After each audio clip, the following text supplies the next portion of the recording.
रावण का भाई विभीषण आपसे शरण मांगता है रावण का भाई विभीषण। हाँ भगवान, रावण का भाई विभीषण।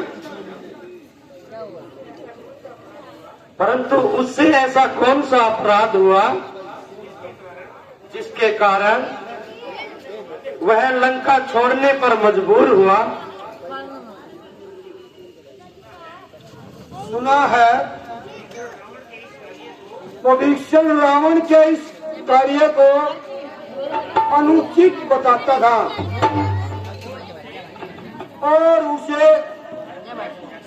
हर प्रकार समझाता था।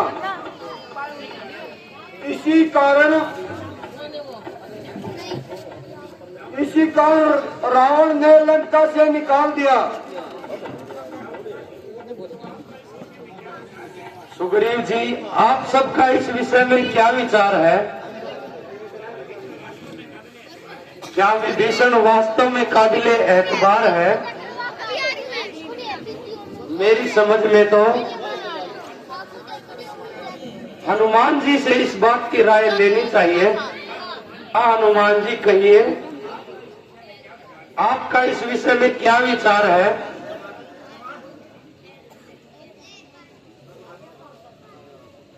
भगवान, और तो मैं कुछ कह नहीं सकता, किंतु इतना कहे बिना रह नहीं सकता। यदि विभीषण मेरे प्राण उस समय न बचाता तो मैं कदापि जीवित नहीं लौट कर आता।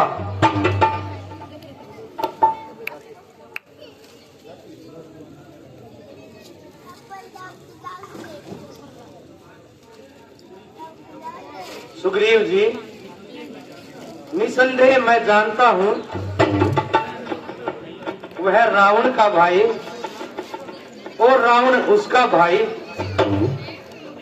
किंतु मेहरबान नेकी और बदी किसी विशेष व्यक्ति के हित में नहीं आई। यदि उसका कुछ और इरादा हो तो जीवित बचकर कहां जा सकता है। यदि उसका मन साफ हुआ तो वह हमें बहुत फायदा पहुंचा सकता है। एक पुरुष की अयोग्यता पर समस्त कुल को दोषी नहीं मानना चाहिए और सबको एक जैसा नहीं मानना चाहिए। बहुत अच्छा। यदि आपके समीप वह काबिले एतबार है तो हमें कब इनकार है। तो आप जाइए और उन्हें आदर सहित यहाँ ले आइए।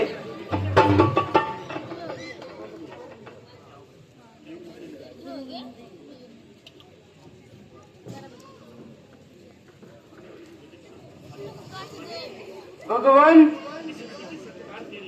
इस अतिथि सरकार के लिए दिल से धन्यवाद करता हूँ।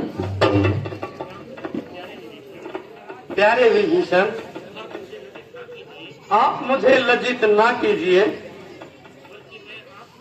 बल्कि मैं आपका यथा योग्य सत्कार करने पर विवश हूँ। महाराज, जैसा आपको सुना था उससे कई गुना बढ़कर पाया।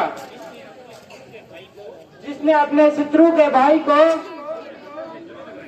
खुले हृदय से गले लगाया, मैं प्रतिज्ञा करता हूँ आपका यह एहसान जीवन भर न भुलाऊंगा और मरता मरता इसका बदला दे जाऊंगा। प्यारे मित्र, यह कोई एहसान नहीं बल्कि जो किसी दुखी पुरुष के साथ हमदर्दी नहीं करता वह इंसान नहीं। महाराज, मैंने उस अभिमानी को बार बार समझाया, किंतु उसने मेरी बातों को हंसी में उड़ाया और मुझे मारने को आया। मेरी ओर से रावण और मैं रावण की ओर से मर चुका। अब तो यह शरीर आपके अर्पण कर चुका।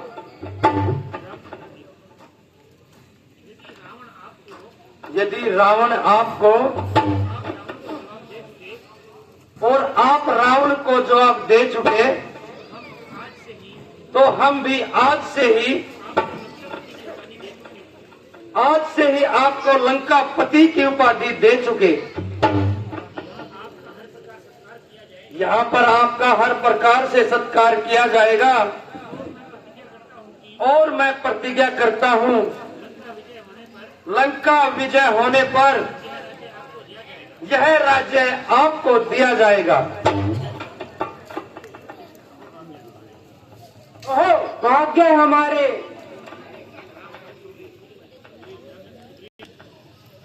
सुग्रीव जी, अब कहिए आगे का क्या विचार?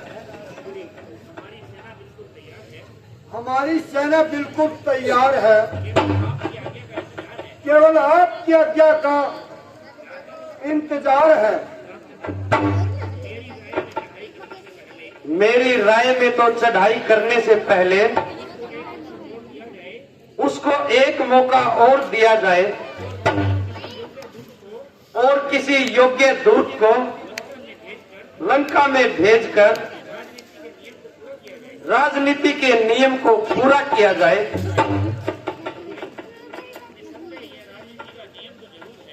निस्संदेह यह राजनीति का नियम तो जरूर है, मगर रावण परले दर्जे का मगरूर है। चाहे कुछ भी हो, हमें उनकी बातों पर नहीं जाना चाहिए,